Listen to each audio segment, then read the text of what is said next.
اعوذ باللہ من الشیطان الرجیم بسم اللہ الرحمن الرحیم وآتوا النساء صدقاتهن نحلة فإن طبن لكم عن شيء منه نفسا فكلوه هنيئا مريئا۔ اللہ تعالیٰ نے یہاں ارشاد فرمایا کہ وآتوا النساء صدقاتهن نحلة، عورتوں کو اپنا مہر پورا دے دیا کرو۔ فإن طبن لكم عن شيء منه نفسا، اگر وہ خود ہی اپنے مہر میں سے کچھ حصہ یا سارا مہر تمہیں چھوڑ دیں، معاف کر دیں، فَكُلُوهُ هَنِيئًا مَرِيئًا، پھر اس کو مزے سے کھا لیا کرو۔ لیکن اگر عورت مہر معاف نہیں کرتی، نہیں چھوڑتی، تو پھر کسی بھی صورت میں آپ کے لیے عورت کا مہر استعمال کرنا جائز نہیں ہے۔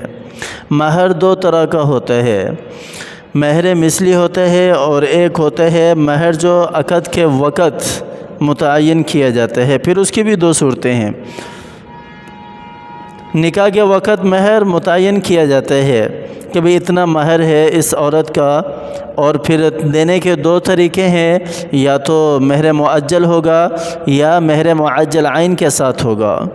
اگر مہر معجل حمزہ کے ساتھ ہے تو اس کا مطلب ہے کہ وہ اس وقت مہر کی ادائیگی نہیں کر رہا، چاہے وہ کتنا بھی ہے، 50,000 ہے یا لاکھ ہے یا 2 لاکھ ہے یا 10 لاکھ ہے یا اس سے زیادہ ہے یا کم ہے، تو اس کا مطلب ہے کہ وہ مہر کی بعد میں ادائیگی کرے گا کسی بھی صورت میں۔ اور اس کے بعد دوسری صورت ہے مہر معجل کی عین کے ساتھ۔ تو مہر معجل میں پھر یہ ہے کہ وہ اسی وقت مہر کی ادائیگی کرے گا نکاح کے وقت، یعنی ہم بستری سے پہلے مہر کی ادائیگی اس کے لیے لازمی ہے، اگر یہ شرط مہر معجل کے ساتھ مقید کر دی گئی ہے۔ تو ایسی صورت میں اس کا ہم بستری سے پہلے مہر دینا لازمی ہے۔ اور پھر اگر متعین نہیں کیا نکاح کے وقت، پھر کون سے مہر کی ادائیگی ہوگی؟ پھر وہ والا مہر دے گا جو مہر مثل ہوگا۔ مہر تو پھر بھی دینا ہے، اگر نکاح کے وقت ادائیگی نہ بھی کی جائے، مہر پھر بھی عورت کو دینا پڑے گا۔ ہمارے معاشرے میں ایک بات یہ بھی بہت معیوب سمجھی جاتی ہے کہ مرد جو ہے وہ عورت کو مہر دے گا کب؟ مرنے کے بعد، مرنے سے پہلے نہیں۔ اور پھر عورت جو ہے وہ بھی مہر کو لیتے ہوئے معیوب سمجھتی ہے کہ میں مہر کیوں لے رہی ہوں۔ اور اگر گاؤں دیہات کے علاقوں میں دیکھا جائے تو وہاں پر تو عورت مہر لے کر اپنے والد کو دے دیتی ہے یا مہر واپسی اسی وقت لوٹا دیتی۔ عورتیں جو ہیں وہ ساری کہہ رہی ہوتی ہیں کہ مہر لوٹانا لازمی ہے۔ یہ کوئی لوٹانا لازمی نہیں ہے، اور کوئی شوہر سے لے کر والد کو دینا لازمی نہیں ہے، بلکہ مہر عورت کا حق ہے۔ عورت اپنے اوپر اس کو خرچ کر سکتی ہے، اور مرد سے لینا لازمی ہے۔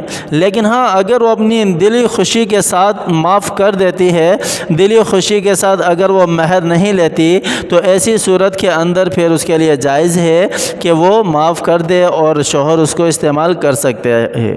لیکن اگر کسی دباؤ کے اندر یا یہ سمجھ کر کہ شوہر جو ہے وہ میرے اوپر ظلم وغیرہ نہیں کرے گا، یا کسی اور دباؤ میں آ کر اگر وہ معاف کرتی ہے مہر، تو ایسی صورت میں پھر وہ مہر معاف نہیں ہوگا، اور شوہر کے لیے اس مہر کو استعمال کرنا کسی بھی طرح سے جائز نہیں ہوگا۔ اگر اس نے معاف کر دیا بیوی نے مہر، تو ایسی صورت میں پھر شوہر استعمال کر سکتا ہے۔ وَلَا تُؤْتُوا السُّفَهَاءَ أَمْوَالَكُمُ الَّتِي جَعَلَ اللَّهُ لَكُمْ قِيَامًا وَارْزُقُوهُمْ فِيهَا وَاكْسُوهُمْ وَقُولُوا لَهُمْ قَوْلًا مَعْرُوفًا۔ اور اگلی آیت کے اندر اللہ تعالیٰ ارشاد فرما رہے ہیں کہ یتیموں کا مال ان کے حوالے نہ کیا کرو۔ کب تک؟ جعل اللہ لکم قیاما وارزقوہم فیہا واکسوہم وقولوا لہم قولا معروفا۔ اور تم کم عقلوں کو اپنے وہ مال مت دو جن کا اللہ تعالیٰ نے تمہیں سرپرست بنایا ہے اور تمہیں قیام بنایا ہے اس کے اوپر، لیکن کھلانا یتیموں کو لازمی ہے اسی مال میں سے، ان کے مال میں سے، اپنا مال خرچ نہیں کرنا ہے ان کے اوپر۔ ہمارے ہاں یہ بھی ایک معیوب چیز سمجھی جاتی ہے کہ یتیم کی کفالت کرنے والا جو ہے وہ اپنی ہی یعنی جمع پونجی سے اس کے اوپر خرچ کرے، ان کی جمع پونجی سے اس کے اوپر خرچ نہ کرے۔ اگر یتیم مالدار ہیں تو یتیم کے مال میں سے ہی یتیموں کے اوپر خرچ کیا جائے گا۔ ہاں باقی جو سرپرستی ہے، دیکھ بھال ہے، لین دین کا معاملہ ہے یا کہیں بھی کوئی اور معاملہ ہے، وہ سرپرست کے ہینڈ اوور ہوگا، وہ اس کو کرے گا۔ باقی اگر یتیم مالدار ہے تو یتیم کے مال میں سے ہی اس کے اوپر خرچ کیا جائے گا۔ وَارْزُقُوهُمْ فِيهَا وَاكْسُوهُمْ، انہیں ان کے اوپر خرچ بھی کرو اور انہیں اچھا پہناؤ بھی۔ وَقُولُوا لَهُمْ قَوْلًا مَعْرُوفًا، اور انہیں اچھی بات کہو۔ وَابْتَلُوا الْيَتَامَىٰ حَتَّىٰ إِذَا بَلَغُوا النِّكَاحَ، اور پھر یتیم کا امتحان لے لیا کرو اور یتیم کی جانچ پڑتال کر لیا کرو کہ یہ نکاح کی عمر کو پہنچے ہیں یا نہیں پہنچے۔ اگر وہ نکاح کی عمر کو پہنچ چکے ہیں یعنی بالغ ہو چکے ہیں، فَإِنْ آنَسْتُم مِّنْهُمْ رُشْدًا، اگر تم محسوس کرو کہ ہاں یہ سوچ بوجھ رکھنے والا ہے، یہ بڑا ہو چکا ہے، یہ نکاح کی عمر کو پہنچ چکا ہے اور نکاح کی عمر کے ساتھ ساتھ اس کی عقل کی پختگی بھی آ چکی ہے، تو پھر اس کے حوالے مال کر دو۔ ورنہ اس سے پہلے آیت گزر چکی ہے کہ اگر نکاح کی عمر کو تو پہنچ چکا ہے لیکن عقل کی پختگی نہیں ہے، رشد اس کے اندر نہیں آیا، تو ایسی صورت میں بھی یتیم کے حوالے مال نہیں کیا جائے گا۔ نکاح کی پختگی اور نکاح کی عمر کو پہنچنا اور عقل کی پختگی یتیم کے اندر ہونا لازمی ہے۔ پھر فَادْفَعُوا إِلَيْهِمْ أَمْوَالَهُمْ، پھر ان کا مال ان کے حوالے کر دو۔ پھر آگے حکم ہے وَلَا تَأْكُلُوهَا إِسْرَافًا، اور اس کو نہ کھاؤ، اسراف نہ کرو، یتیم کے مال کے اندر اسراف نہ کرو۔ ایسا نہیں کہ یتیم جو ہے اس نے ایک چیز کھانی اور آپ اس کی جگہ 10 لے کر آ جاؤ اور پھر دیکھو کہ وہ خراب ہونے والی ہیں تو اس کو اپنے لیے استعمال کر لو، یہ اسراف کے اندر آتا ہے، یہ یتیم کے مال کے اندر اسراف ہے۔ ایسی صورت اختیار کرنے کی اجازت قطعاً نہیں ہے۔ تو یتیم کا مال کھاؤ، لیکن جو غریب ہے وہ صرف غریب، آگے آیت آ رہی ہے وَمَنْ كَانَ غَنِيًّا فَلْيَسْتَعْفِفْ وَمَنْ كَانَ فَقِيرًا فَلْيَأْكُلْ بِالْمَعْرُوفِ، لیکن وہ بھی اچھے طریقے سے، اس میں بھی اسراف نہیں کر سکتا، اس کی طرف آتے ہیں۔ لیکن یہاں پر وَلَا تَأْكُلُوهَا إِسْرَافًا، اسراف کر کے نہ کھاؤ، وَبِدَارًا أَن يَكْبَرُوا، اور اس ڈر سے بھی نہ کھاؤ کہ یہ بڑا ہو جائے گا اور اپنی مال و دولت ہم سے مانگنے لگ جائے گا، اس لیے بڑے ہونے سے پہلے ہی چٹ کر جاؤ، ایسا بھی ذہن نہیں ہونا چاہیے۔ یتیموں کا مال کسی طرح بھی استعمال نہیں کرنا چاہیے۔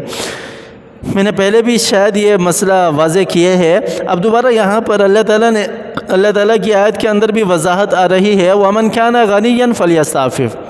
پیچھے آیت اللہ تعالیٰ نے ذکر کیا ہے کہ یتیموں کے مال میں سے کھا سکتے ہیں لیکن اسراف نہیں کر سکتے، اور اس ڈر سے نہیں کھا سکتے کہ وہ بڑا ہو جائے گا اور ہم سے مال و دولت مانگ لے گا۔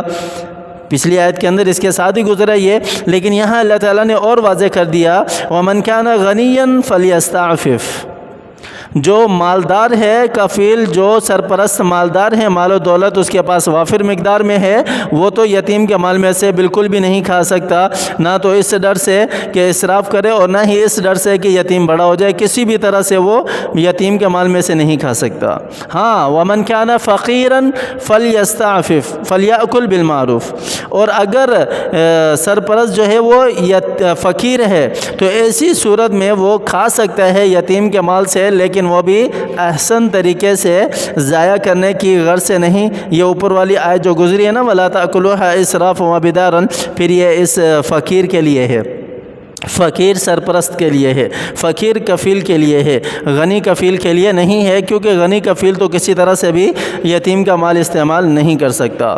فَإِذَا دَفَعْتُمْ إِلَيْهِمْ أَمْوَالَهُمْ فَأَشْهِدُوا عَلَيْهِمْ، ہاں جب بھی اگر تم مال دو یتیم کو تو اس کے اوپر گواہ لازمی بنا لیا کرو۔ یہ صرف یتیم کو مال حوالے کرنے کے وقت ہی نہیں ہے، بلکہ بزنس کے اندر بھی، اور اسی طرح دوسرے بھی لین دین کے جتنے بھی معاملات ہیں، وراثت ہے یا اس کے علاوہ ہیں، تو ان کے اوپر بھی جب بھی آپ مال تقسیم کرو، مال کسی کے حوالے کرو، تو اسی وقت ایگریمنٹ کر لینا چاہیے، گواہ بنا لینا چاہیے۔ ایگریمنٹ نہ بھی کرو تو گواہ لازمی ہونا چاہیے، گواہ لازمی ہونا چاہیے کہ میں نے اتنا مال اس کو دیا ہے، اب اتنا مال اس نے مجھے لوٹانا ہے اور اتنا مال اس نے مجھے لوٹا دیا۔ فَإِذَا دَفَعْتُمْ إِلَيْهِمْ أَمْوَالَهُمْ فَأَشْهِدُوا عَلَيْهِمْ، اور جب تم مال لوٹا دو یتیموں کی طرف تو کیا کرو، فَأَشْهِدُوا عَلَيْهِمْ، اس کے اوپر گواہ بنا لو، ایگریمنٹ کر لو، اس کے بعد پھر آپ کو آزاد ہو۔ کفیل جو ہے وہ سرپرست جو ہے وہ کیا ہے؟ آزاد ہے۔ وَكَفَى بِاللَّهِ حَسِيبًا، اور اللہ تعالیٰ کافی ہے۔ وَكَفَى بِاللَّهِ حَسِيبًا، اللہ تعالیٰ ہی کافی ہے لینے والا۔ اللہ تعالیٰ کی ذات ہمیں قرآن کی سمجھ عطا فرمائے، اللہ تعالیٰ ہمیں عمل کرنے کی توفیق عطا فرمائے۔ جو بھی یتیموں کی کفیل ہیں اور سرپرست ہیں، اللہ تعالیٰ انہیں بھی سمجھ عطا فرمائے، اس پہ بڑے بڑے اجر بھی اللہ تعالیٰ نے رکھے ہیں۔ اللہ تعالیٰ کی ذات مجھے اور آپ کو سمجھ عطا فرمائے، عمل کرنے کی توفیق عطا فرمائے۔ آمین ثم آمین، وآخر دعوانا ان الحمد للہ رب العالمین۔